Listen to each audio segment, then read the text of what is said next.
Random topic की इस series में नेक्स्ट टॉपिक जो आपके लिए लाया हूँ वो है ट्रांसलेशन। देखिए, आपने पढ़ा डीएनए से जब आरएनए बनता है, एमआरएनए, उसको क्या बोलते हैं? ट्रांसक्रिप्शन। और जब ये एमआरएनए है, इससे जब एक अमीनो एसिड की चेन, जिसको हम प्रोटीन बोलते हैं, उसका फॉर्मेशन होगा तो उसको हम बोलते हैं ट्रांसलेशन। अब बात ये आती है कि ट्रांसलेशन क्यों कहते हैं? डायरेक्टली प्रोटीन सिंथेसिस क्यों नहीं बोल देते? बात एक ही है, बनती प्रोटीन ही है, लेकिन ट्रांसलेशन क्यों बोलते हैं? आइए समझते हैं। देखिए, ट्रांसलेशन, अब अगर एनसीईआरटी में देखते हैं तो सीधा सीधा यहाँ पे डेफिनेशन लिखी हुई है कि पॉलीमराइजेशन पॉलीमराइजेशन आप नोट्स भी तैयार कर सकते हैं साथ साथ में। Polymerization of amino acids amino acids to form a polypeptide. और पॉलीपेप्टाइड, देखिए, पॉलीपेप्टाइड चेन है एक तरह से अमीनो एसिड, यानी कि मान लीजिए जैसे अमीनो एसिड 1 है, फिर आया अमीनो एसिड 2, फिर ऐसे ही करते करते हम लाए क्या है अमीनो एसिड 3, 4, ये सारी की सारी जो लंबी चेन बनेगी इसको हम क्या बोलते हैं? Polypeptide chain of amino acid, या इसको कह सकते हैं यही प्रोटीन है। इसीलिए ट्रांसलेशन की प्रोसेस को हम आम भाषा में क्या कहते हैं? प्रोटीन सिंथेसिस कह देते हैं। अब मेन टर्म जो है ट्रांसलेशन, उसको क्यों ट्रांसलेशन ही वर्ड क्यों इस्तेमाल किया गया? देखिए, ट्रांसलेशन का मतलब है, आप देखते हैं जैसे नॉर्मल भाषा में बोलते हैं कि हिंदी से इंग्लिश में कोई लाइन हमने ट्रांसलेट की या इंग्लिश से हिंदी में की, तो ट्रांसलेशन तो वर्ड वहाँ पे यूज़ होता है। तो यहाँ पे क्या मतलब है? तो यहाँ पे मतलब क्या है कि जैसे डीएनए से क्या बनता है? आरएनए। मान लीजिए ये क्या है हमारा? ये एमआरएनए। मैं क्या लिखता हूँ इसको? मान लीजिए ये एमआरएनए है, और एमआरएनए के ऊपर आपने जेनेटिक कोड पढ़े हुए ही हैं। तो ये जेनेटिक कोड यानी कि 3-3 के ग्रुप, ट्रिपलेट कोडोन यहाँ पे लगे रहते हैं। मान लीजिए जैसे A U G, U U U, इस तरह से करते हुए ए यू सी, इस तरह से करते हुए बहुत सारे कोडोन 3-3 के ग्रुप लगे हुए हैं। अब जब इसका ये क्या है भाई? एमआरएनए के ऊपर जेनेटिक कोड लगे हुए हैं, या बोल सकते हैं न्यूक्लियोटाइड बेस जो है सीक्वेंस यहाँ पर ऊपर लगा हुआ है। अब मान लीजिए अमीनो एसिड जो ये जो पहला कोडोन है AUG, ये मान लीजिए अमीनो एसिड 1 को, ये मैंने लिखा अमीनो एसिड 1 को कोड करता है, ठीक है। अब दूसरे वाला जो अमीनो एसिड ये UUU है, ये मान लीजिए करता है अमीनो एसिड 2 को कोड करता है, ठीक है। ऐसे ही जो AUC तीसरे वाला है, ये जो है मान लीजिए अमीनो एसिड 3 को कोड करता है। इसी तरीके से करते हुए एक लंबी चेन AAN तक मैं ऐसे बोल देता हूँ। ये चेन बन गई हमारी, तो ये ऐसे ही चलती चली जाएगी आगे तक। तो यहाँ पर जो अमीनो एसिड सीक्वेंस जो ये बना है कि अमीनो एसिड 1 जो है वो पहले नंबर पे है, हो सकता तो वो तीसरे, चौथे, 5वें नंबर पे हो सकता था, लेकिन जो सीक्वेंस एमआरएनए के अंदर है, वही सीक्वेंस कहाँ पे आया? वही सीक्वेंस अमीनो एसिड का प्रोटीन की चेन में आया। क्योंकि प्रोटीन की चेन क्या है? प्रोटीन क्या है? अमीनो एसिड की चेन ही तो है लंबी। तो उस प्रोटीन की चेन के अंदर जो सीक्वेंस अमीनो एसिड का है, उसको निर्धारित, उसको कौन करता है? जो सीक्वेंस एमआरएनए के अंदर इन ट्रिपलेट कोडोन का है, वो डिसाइड करता है। इसीलिए हम बोलते हैं कि जो कोडोन की जो लैंग्वेज एमआरएनए के अंदर है, उसको हमने ट्रांसलेट किया अमीनो एसिड की फॉर्म में। इसलिए इस प्रोसेस को क्या कहते हैं? ट्रांसलेशन कहते हैं। इसीलिए अगर इसकी मैं डेफिनेशन ऐसे लिख दूं तो हम क्या बोल सकते हैं कि ट्रांसलेशन, भाई ट्रांसलेशन को क्या बोल देंगे? ट्रांसलेशन, हमने क्या किया यहाँ पे? Translation of base sequences. जो ये ट्रिपलेट कोडोन है, यहाँ पे क्या लिख रहा हूं मैं इनको? Base sequences.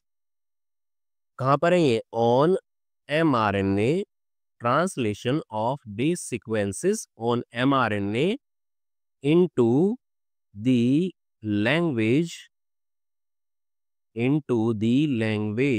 Of amino acids. ये शॉर्ट में मैंने लिख दिया अमीनो एसिड की लैंग्वेज में। और अमीनो एसिड की जो चेन है वही क्या कहलाएगी? पॉलीपेप्टाइड, या उसी को हम क्या कह सकते हैं? प्रोटीन कहेंगे। अब देखिए डायरेक्टली जो ये यहाँ पर आप आगे सीखेंगे इसमें कि जो ये कोडोन जो हमारे आरएनए के ऊपर लगे हुए हैं, और यहाँ से जो अमीनो एसिड हमारे बने, इनको कोई ऑटोमेटिकली ये पढ़े नहीं जाते हैं। एमआरएनए के ऊपर ही जो ये जेनेटिक कोड, बेस सीक्वेंस जो ये लगे हुए हैं, इनको पढ़ने के लिए कौन चाहिएगा? टीआरएनए चाहिएगा। तो टीआरएनए इनको पढ़ता है और अमीनो एसिड को एक-एक करके सीक्वेंस में लगाता रहता है। तो ये तो हुआ हमारा इंट्रोडक्शन। पूरी प्रोसेस को देखते हैं अब ध्यान से, जो कि आपके लिए थोड़ा सिर का दर्द बनी हुई होगी, अब नहीं बनेगी। अब देखिए, ये तो रही हमारी डेफिनिशन। आपको नोट्स बनाने तो वीडियो को पॉज़ करके आप लिख सकते हैं बीच-बीच। अब यहाँ पे देखते हैं सबसे पहले साइट क्या है, मेरा मतलब कि ये ट्रांसलेशन होती कहाँ है। देखो, यूकैरियोटिक सेल की बात कर रहे हैं। मान लीजिए ये क्या है, आपकी एक सेल है, ठीक है, यूकैरियोटिक सेल है। यूकैरियोटिक सेल में क्या होता है? न्यूक्लियस होता है। तो बीच में क्या हो गया ये? न्यूक्लियस। ठीक है, ये जहाँ पे लिखा है इसको लिख देता हूँ मैं, ये सेल मेम्ब्रेन होगी यूकैरियोटिक सेल की। और बीच का जो ये फ्लूइड है, ये हो गया हमारा साइटोप्लाज्म। ठीक है। अब आपको पता है डीएनए से, ये मान लीजिए डीएनए है, डीएनए से डीएनए यानी रेप्लिकेशन वो न्यूक्लियस के अंदर होती है। डीएनए से जो आरएनए बनेगा, ये क्या है यहाँ पर? डीएनए। ये क्या बन गया हमारा? एमआरएनए। ठीक है। अब ये एमआरए, डीएनए से एमआरएनए बना, क्या बोलते हैं? ट्रांसक्रिप्शन। ये कहाँ हुई? न्यूक्लियस में। अब ये आरएनए ट्रांसपोर्ट होके कहाँ आता है? साइटोप्लाज्म में। और जहाँ पर इसको मिलते हैं राइबोसोम, राइबोसोम के ऊपर अटैच होके प्रोटीन सिंथेसिस होती है, यानी कि ट्रांसलेशन होता है। तो यानी कि साइट का आंसर क्या हो जाएगा हमारा? साइटोप्लाज्म। साइटोप्लाज्म में भी कहाँ है? On ribosome. ठीक है। साइटोप्लाज्म क्या हो जाएगी? साइट हो जाएगी ट्रांसलेशन की, प्रोटीन सिंथेसिस की। ठीक है। अभी आगे चलते हैं, आगे हम बात करते हैं इसमें रिक्वायरमेंट्स की। देखिए, ध्यान से देखिए, आपको ज़्यादा टाइम नहीं लगेगा, लेकिन एक-एक पॉइंट आपका क्लियर हो जाएगा। रिक्वायरमेंट्स क्या है प्रोटीन सिंथेसिस? तो सबसे पहले हम बात करते हैं, देखो प्रोटीन बनी होती है अमीनो एसिड्स की।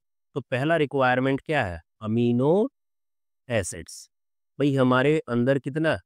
20 हमें रिक्वायरमेंट होती है अमीनो एसिड्स की, जिससे हर तरह की प्रोटीन हम बना सकते हैं।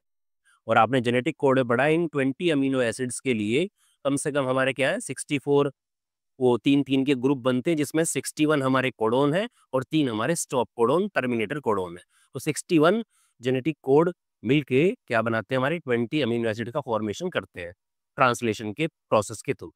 तो अमीनो एसिड्स हो गया। दूसरी हम बात करेंगे तो राइबोसोम की।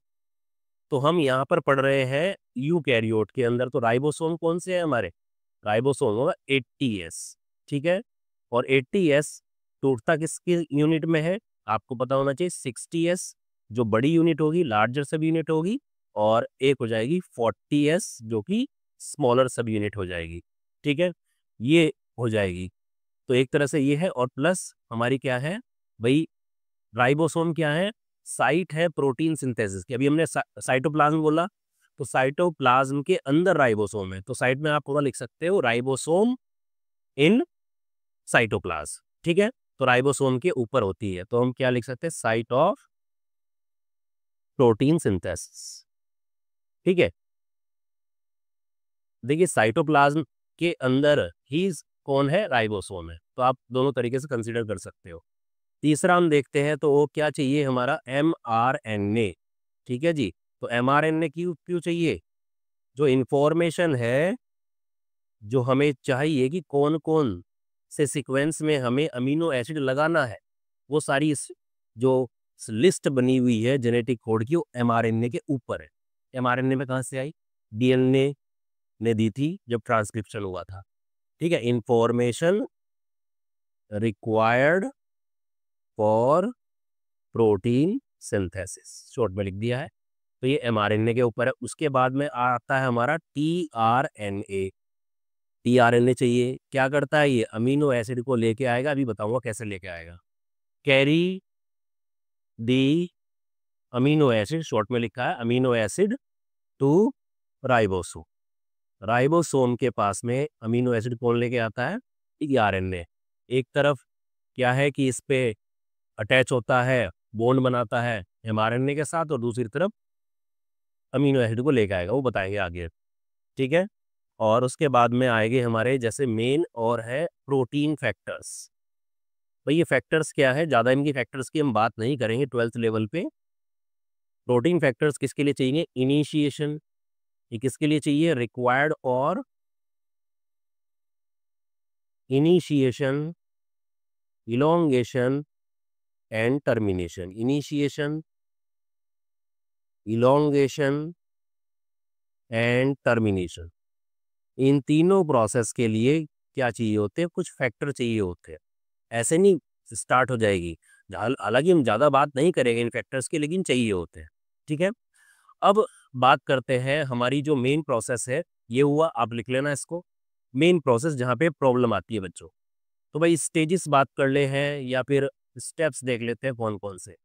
वैसे तो आप अगर चाहे तो तीन स्टेजेस मेन है, इनिशिएशन, इलोंगेशन, टर्मिनेशन। लेकिन एक स्टेप और आता है एक्टिवेशन या चार्जिंग ऑफ टीआरएनए, उसको अलग से भी लिख सकते हैं। लेकिन अगर मैं इसी में अगर इसको डाल लूँ तो यहाँ पे हमारी चार प्रोसेस आ जाएंगी। एक तो हो जाएगा हमारा charging of tRNA, charging of tRNA, ठीक है। दूसरी हो जाएगी हमारी इनिशिएशन, ठीक है। और तीसरा हो जाएगा हमारा इलोंगेशन, आप चाहो तो ऊपर वाले को अलग करके बाकी तीन ही कर सकते हो। और चौथा हो जाएगा टर्मिनेशन। एक एक करके इनको ध्यान से देखते हैं। बहुत ही आसान तरीका है, बहुत ही आसान है, कोई ज़्यादा दिक्कत नहीं है। ठीक है, तो इन चारों को देखते हैं। सबसे पहले हम बात करते हैं चार्जिंग ऑफ टीआरएनए। बाकी के नीचे के मैं इनको इरेज कर देता हूँ। ठीक है, तो ये देखिए ये आ गए यहाँ पे चार्जिंग ऑफ टीआरएनए, या फिर इसको क्या बोलते हैं बच्चों, amino acylation, amino acylation of tRNA, या फिर आप इसको कह सकते हैं activation of, activation of amino acids, amino acid को एक्टिवेट करना। तो ये सारी प्रोसेस का नाम ये एक ही चीज़ है, अमीनो एसाइलेशन या चार्जिंग का मतलब है टीआरएनए के ऊपर हमें अमीनो एसिड को बाइंड कराना है। ठीक है, तो देखिए मैं यहाँ पे नॉर्मल डायग्राम की फॉर्म में आपको बना के बता रहा हूँ। देखो टीआरएनए का जो क्लोवर लीफ मॉडल है वो कुछ इस तरह का है। ठीक है, आप इससे समझे तो ज़्यादा आसान रहेगा।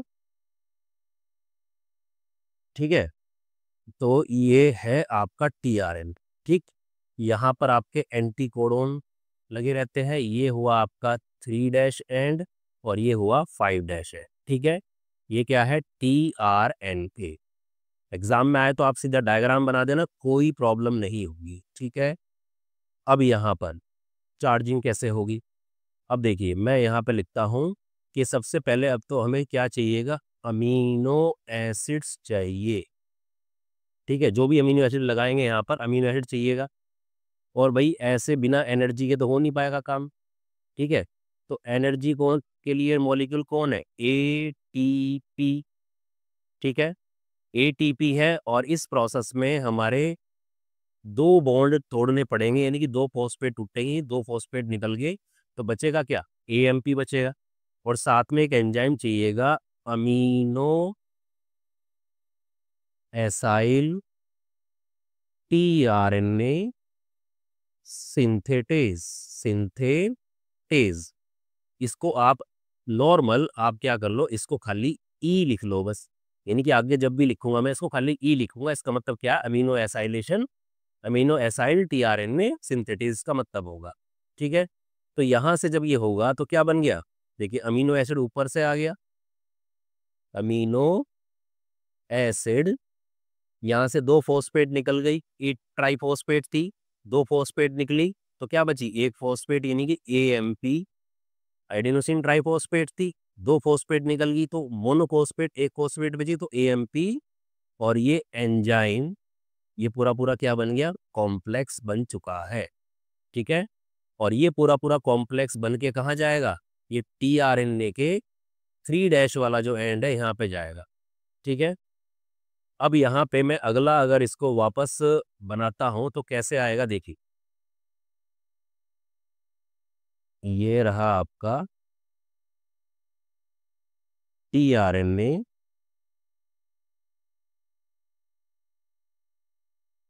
और ये इसका एंटीकोडोन।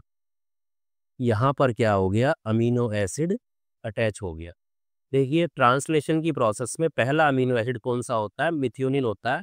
ठीक है, तो मिथियोनिन के लिए जो कोड होता है वो AUG होता है, इसलिए यहाँ पे एंटीकोडोन पे UAC आ जाएगा। ठीक है, तो यहाँ पर अगर मैं अमीनो एसिड ना लिखूं तो पहला अमीनो एसिड कौन सा होता है, मिथियोनिन, तो शॉर्ट में मैट लिख सकता हूँ, या अमीनो एसिड लिख दो आप, कोई प्रॉब्लम नहीं है। तो यहाँ पर ये हुआ, इस टीआरएनए को हम बोलेंगे अमीनो, इसको बोलेंगे अमीनो एसाइल टीआरएनए। अगर टीआरएनए, अगर यहाँ पे अमीनो एसिड नहीं लिखा है, खाली मतलब कोई पर्टिकुलर नाम मेथियोनिन, फिनाइलएलेनिन कोई नहीं लिखा है और खाली अमीनो एसिड आपने लिखा है, तो यहाँ पे अमीनो एसिड टीआरएनए और मैंने मिथियोनिन लिखा है वहाँ पे ऊपर, तो इसको मेट टीआरएनए मैं कह सकता हूँ। ठीक है, और बाकी जो बचे ही है यहाँ से इसको वापस आते हैं, तो देखिए यहाँ से सिर्फ हमें अमीनो एसिड हमने 3 डैश एंड पे यहाँ पे इसको लगाया। ठीक है, और बाकी जो बचा हुआ है वो क्या निकल गया, बाकी बाकी AMP वापस चला गया और एंजाइम भी इसका वापस काम आ जाएगा। तो ये सारी की सारी जो प्रोसेस है जिसमें क्या हुआ, अमीन टीआरएनए के 3 डैश एंड पे हमने क्या लगाया, अमीनो एसिड को अटैच किया है। इसी प्रोसेस को हम क्या कहते हैं, इसी प्रोसेस को हम जो है चार्जिंग ऑफ टीआरएनए या अमीनो एसाइलेशन ऑफ टीआरएनए कहते हैं, जिसमें टीआरएनए अमीनो एसिड को लेके आ रहा है। ठीक है, ये वाली बात हुई। अब जो है आगे चलते हैं, दूसरी स्टेप हमारी आती है, दूसरा स्टेप जो कि है इनिशिएशन। शुरुआत करेंगे, इनिशिएशन कैसे होगा। देखिए जो हमारा साइट है वो राइबोसोम है, यानी राइबोसोम के ऊपर हमें करना है, और हम यूकैरियोट की बात कर रहे हैं, तो यूकैरियोट के अंदर जो राइबोसोम होता है, यहाँ बना रहा हूं मैं, वो होता है 680S राइबोसोम। ठीक है, तो इसका डिसोशिएशन, या फिर एनसीईआरटी में लिखा है कि इनएक्टिव फॉर्म में, यानी कि जब प्रोटीन सिंथेसिस नहीं हो रही है उस टाइम पर राइबोसोम कैसे होता है, 2 सब यूनिट में आपस में टूटा रहता है। तो आप लिख सकते हो डिसोसिएशन भी लिख सकते हो कि ये टूट चुका है। और एनसीईआरटी बोलती है कि इनएक्टिव स्टेट में जो है राइबोसोम अपनी 2 सब यूनिट में मिलता है। कौन कौन सी है, बड़ी सब यूनिट 60S और 40, छोटी सब यूनिट 40S। तो ये कौन सी है, ये लार्जर सब यूनिट हुई राइबोसोम की, और ये हुई स्मॉलर सब यूनिट हुई। ठीक है, बात यहाँ तक ध्यान रखिएगा। अब यहाँ से शुरुआत करने के लिए क्या होगा, 40S सब यूनिट पे कौन आएगा, 40S सब यूनिट पे कौन आएगा, मैं यहाँ पे लिख देता हूँ येलो से, कि मान लीजिए ये रहा हमारा mRNA 5-3-, ये कौन है, mRNA। तो यहाँ से होगा क्या कि जो आपकी 40S सब यूनिट है ये रही 40S सब यूनिट। ठीक है, यहाँ पे ये इसका अगला स्टेप, तो ये यहाँ पे mRNA इससे अटैच हो गया 5-3-। ठीक है जी, अब यहाँ से क्वेश्चन अगर आपसे पूछे कि mRNA सबसे पहले किस यूनिट से, सब यूनिट से अटैच होता है, बड़ी या छोटी, तो छोटी सब यूनिट से अटैच होता है। और उसके बाद में क्या होगा, ये जो बड़ी सब यूनिट है ये आके इससे अटैच होगी। कैसे, मैं यहाँ पे करता हूँ इसको, तो ये तो थी हमारी छोटी सब यूनिट, अब ये बड़ी सब यूनिट आ गई है यहाँ पे ऐसे। ठीक है, और ये यहाँ पे ऐसे था, और ये हमारा RNA इस तरीके से था। ठीक है, 5-3-। ठीक, ये था। जो ये बड़ी सब यूनिट होती है, यहाँ पर बेटा ध्यान रखिएगा, यहाँ पर बड़ी सब यूनिट, लार्जर सब यूनिट में 2 साइट होती है, 2 साइट होती है। एक होती है हमारी A साइट, यानी एक्सेप्टर साइट, जहाँ से एक्सेप्ट किया जाएगा टीआरएनए को, अमीनो एसिड वाले टीआरएनए को। एक होती है P साइट,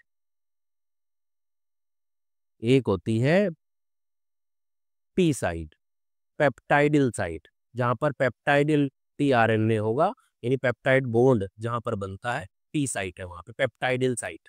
ठीक, तो ये बन गया यहाँ पे। ये जब बनता है, अब वहां से हमारा कौन आ रहा है, आगे से हमारा क्या आता है, अब वो टीआरएनए जो हमने बनाया था उसको सिर्फ मैं क्या बना रहा हूँ, नीचे का जैसे हमने वो बनाया, देखो साइड में देखना, ऊपर हमने ऐसे बनाया था टीआरएनए,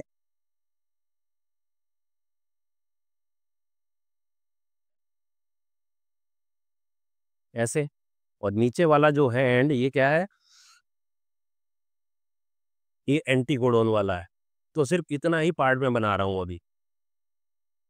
तो ये वाला जो है यहाँ पर आया, ठीक, पीस ए साइट पे, और ए साइट पे के आने के बाद में जो ये, और ए साइट पे जब आता है, मान लीजिए कौन सा है, मिथियोनिन वाला टीआरएनए आया है, ये आने के बाद में अब ये जो राइबोसोम है ये क्या करता है, ये जंप करेगा आगे की तरफ, जैसे इधर देखिए मेरी तरफ, यहाँ सामने देखिएगा, यहाँ पर राइबोसोम है और आपका जो आरएनए है ऐसे, तो क्या करेगा, उसको छोड़ के ऊपर राइबोसोम ऐसे जंप करेगा आगे, ऐसे जंप करेगा आगे, ट्रांसलोकेशन बोलते हैं।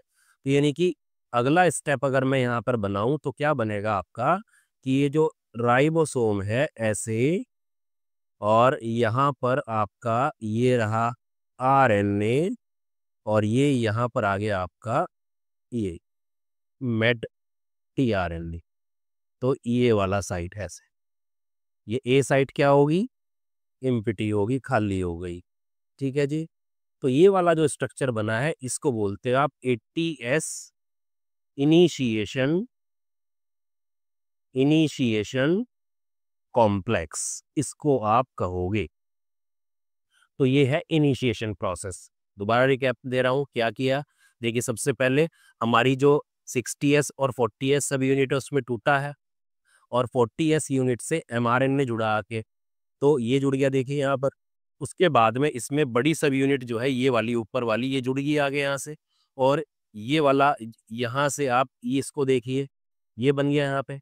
आने के बाद में जो हमारा टीआरएनए, टीआरएनए ए साइट पे आके अटैच हुआ है, और उसके बाद में इस राइबोसोम ने क्या किया, इस राइबोसोम ने इधर की साइड में जंप किया, जंप किया तो ये वाला जो मेट टीआरएनए था ये कहाँ पहुंच गया, ये पी साइट में पहुंच गया, जो कि यहाँ दिख रहा है हमें। ए साइट एम्प्टी होगी, ये वाला जो कॉम्प्लेक्स बना है ये इनिशिएशन कॉम्प्लेक्स कहलाता है, यानी इनिशिएशन की शुरुआत हो गई है। अभी बात करेंगे इलोंगेशन की। तो नंबर 2 जो स्टेप है आपका वो है इलोंगेशन। ठीक है, इलोंगेशन, इलोंगेशन में ये थोड़ी लंबी चलेगी प्रोसेस इलोंगेशन की, तो इसमें देखेंगे क्या क्या स्टेप यहाँ पर आते हैं। देखिए हमने क्या बनाया कि यहाँ पर देख लेते हैं, ये देख, ये येलो से ही बना देता हूँ, ये था ऐसे आपका, ठीक है, और यहाँ पर पिंक से बनाते हैं हम ये mRNA, ठीक है, 5-3।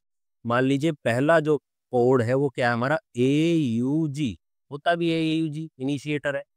और यहाँ पर आपका जो है ये जो टीआरएनए जो आया है वो कौन सा था, एंटीकोडोन कौन सा लगेगा, UAC, और मिथियोनिन हो गया पहला अमीनो एसिड।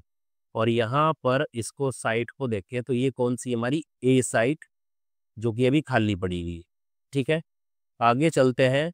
तो मान लीजिए यहाँ पर कोई दूसरा सीक्वेंस आया है, यहाँ पर कोई भी 3 वाला किसी भी अमीनो एसिड का, और उसको पढ़ने के लिए जो है एक दूसरा टीआरएनए आ चुका है, उससे मैच कर गया है। ठीक है, मान लीजिए ये अमीनो एसिड 2 है, ठीक। तो अब ये कहाँ जाएगा, ये जाएगा इसकी, ये जो राइबोसोम है, राइबोसोम की एक साइट खाली पड़ी थी, और यहाँ पर जो है आपका ये एमआरएनए ये रहा, ठीक है, यहाँ पर ये AUG, और इसको बना लेते हैं अब, ये था आपका मेट टीआरएनए, मेट, और ये अगला आ चुका है आपका दूसरा आ गया है, यहाँ से बॉन्ड फॉर्मेशन हो चुकी, मान लीजिए अमीनो एसिड 2 है। ठीक है, अब यहाँ पर पहला अमीनो एसिड ये रहा मिथियोनिन, और दूसरा अमीनो एसिड ये रहा। इन दोनों के बीच में क्या होगा, इन दोनों के बीच में बच्चों यहाँ पर पेप्टाइड बॉन्ड का फॉर्मेशन होगा। क्या होगा, पेप्टाइड बॉन्ड का फॉर्मेशन, यानी कि ये जो है ये क्या बनेगा, यहाँ पर पेप्टाइड बॉन्ड बनेगा। पेप्टाइड बॉन्ड फॉर्मेशन यहाँ पर होगा। ठीक है, अब इसमें ध्यान रखिएगा, यहाँ पर पेप्टाइड बॉन्ड बनाने के लिए कोई एडिशनल एनर्जी की जरूरत नहीं पड़ेगी। क्यों नहीं पड़ेगी? क्योंकि जो वो चार्जिंग की थी ना टीआरएनए स्टार्टिंग में, सबसे पहला स्टेप इधर देखिए मेरी तरफ, जो चार्जिंग था टीआरएनए का पहला step, charging of tRNA, amino acylation of tRNA, वहां पर जो एटीपी का यूज हुआ था, वहां पर उतनी एनर्जी उसके पास बची हुई है कि वो पेप्टाइड बॉन्ड बना सके, सफिशिएंट एनर्जी उसके पास। ठीक है, तो यहाँ पर जो एनर्जी चाहिए वो इन अमीनो एसिड के पास में है ऑलरेडी। दूसरी बात, पेप्टाइड बॉन्ड बनाने के लिए यहाँ पर जो एंजाइम चाहिएगा, एंजाइम मैं आपको बता देता हूँ एनसीईआरटी में क्या लिखा है और एंजाइम क्या है मैं अलग से बताता हूँ। पहले ये है आपका enzyme peptidyl transferase, peptidyl transferase. और जो है एनसीईआरटी ने लिखा राइबोजाइम, वो क्या है?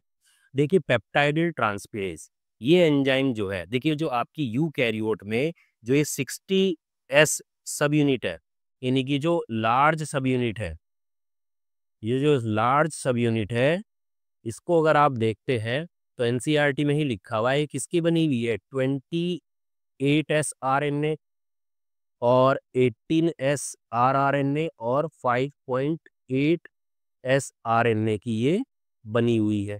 ठीक है जी, मतलब जो आरएनए बना हुआ है पूरा, जिसके ऊपर ये प्रोटीन सिंथेसिस चल रही है, तो इसमें जो 28S जो आपकी 60S में भी जो 28S जो सब यूनिट है, यहाँ पे इसके ऊपर ही पूरा पूरा पेप्टाइडिल ट्रांसफेरेज एंजाइम डिपेंड करता है, इसकी एक्टिविटी इस सभी यूनिट के ऊपर ही है। इसलिए आरएनए को हम क्या कहते हैं, आरएनए को इसीलिए यहाँ पर राइबोजाइम कह रहे हैं, राइबोजाइम।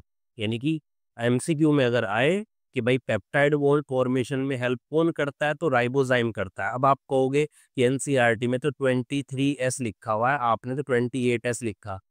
मैं यूकैरियोट की बात कर रहा हूं, जबकि एनसीईआरटी ने प्रोकैरियोट की बात की है। ठीक है, अब यहाँ से आगे चलते हैं, स्टेप को आगे लेके चलते हैं। तो यहाँ पे पेप्टाइड बॉन्ड फॉर्मेशन चल रहा है।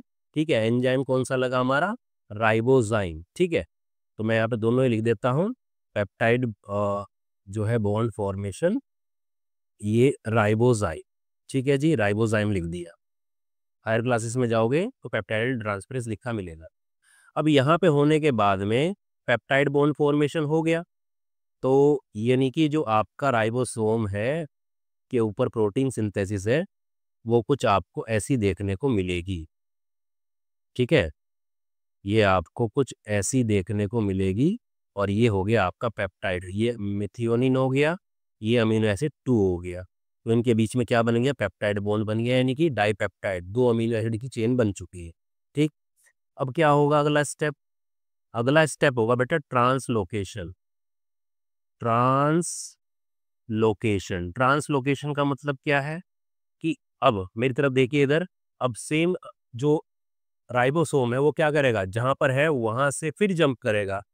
ठीक है, यानी कि अब यहाँ पे दोबारा देखिए लिखा हुआ है, तो राइबोसोम दोबारा से जब जंप करेगा, तो जंप करने की वजह से होगा क्या, तो ये जो आपका यहाँ पे क्या लिखा हुआ था हमने, AUG, और ये क्या था यहाँ पर UAC था, पहला इनिशिएटर कोडोन। तो यहाँ पर हमने लगाया, तो जब इसने जंप किया, जंप करने से ये वाला तो AUG तो हो गया यहाँ पे। ठीक है, और यहाँ पे 2 साइड थी, अब ये वाला जो है, ये मेट वाला, ये तो चला गया बाहर, और ये है पेप्टाइड बॉन्ड, और ये अमीनो एसिड 2 वाला जो टीआरएनए है, ये यहाँ पे आ गया है P साइट में। ए साइट क्या होगी, ए साइट वापस से क्या होगी, खाली होगी, एम्प्टी हो गई वापस। ठीक है, और वो जो टीआरएनए था वो यहाँ से छूट के जा चुका है, और ये वापस रिसाइकिल, वापस किसी और अमीनो एसिड को लेके जाएगा। ठीक है, अब यहाँ से होगा क्या, अब अगला क्या होगा, अगला स्टेप आप देखें इसमें, तो ये यहाँ पर जैसे ये रहा, तो अब आगे से दूसरा, अब जैसे ये एरो यहाँ पे लगाया इसके लिए, तो एक और अगला अमीनो एसिड आएगा। जैसे मान लीजिए अब अमीनो एसिड 3 आ गया, तो होगा क्या, यहाँ पर सेम ऐसे ही ये अमीनो एसिड कौन सा था, 2 है। और उससे पहले देखिए वो मेट था, वो पिंक से लिखा है या मैंने येलो से ही लिख दिया। ठीक है, चलो पिंक से आ जाते हैं, mRNA को तो पिंक से ही करते हैं। ये रहा, ठीक। ये बाहर चला गया था आपका कौन सा, AUG, पढ़ चुके हैं इसको। अब ये यहाँ पे आ गया, ये वाली साइड पे अब आपका दूसरा ये AA3 जो है ये आ गया वापस यहाँ पे, ये आ गया लो AA3।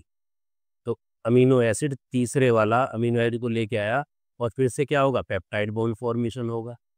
ठीक है, इसको पढ़ के फिर पेप्टाइड बॉन्ड फॉर्मेशन हुआ, फिर दोबारा से क्या होगा, फिर से वापस क्या होगा, ये राइबोसोम फिर से जंप कर देगा, फिर से जंप करेगा तो ये मेट टीआरएनए, देखिए मेट आगे है, फिर ये अमीनो एसिड 2 बाहर आ जाएगा, और ये अमीनो एसिड 3 वाला जो टीआरएनए है वो वापस यहाँ पे आ जाएगा।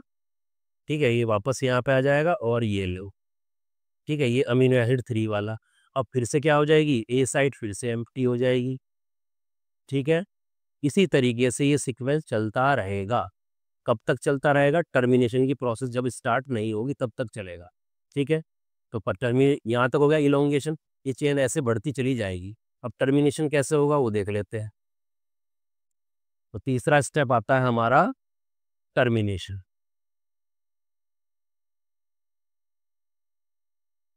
टर्मिनेशन, ठीक है, देखिए यहाँ पे आप देखिए, जैसे ये था हमारा राइबोसोम, ठीक, और ये था हमारा mRNA 5-3', ठीक है।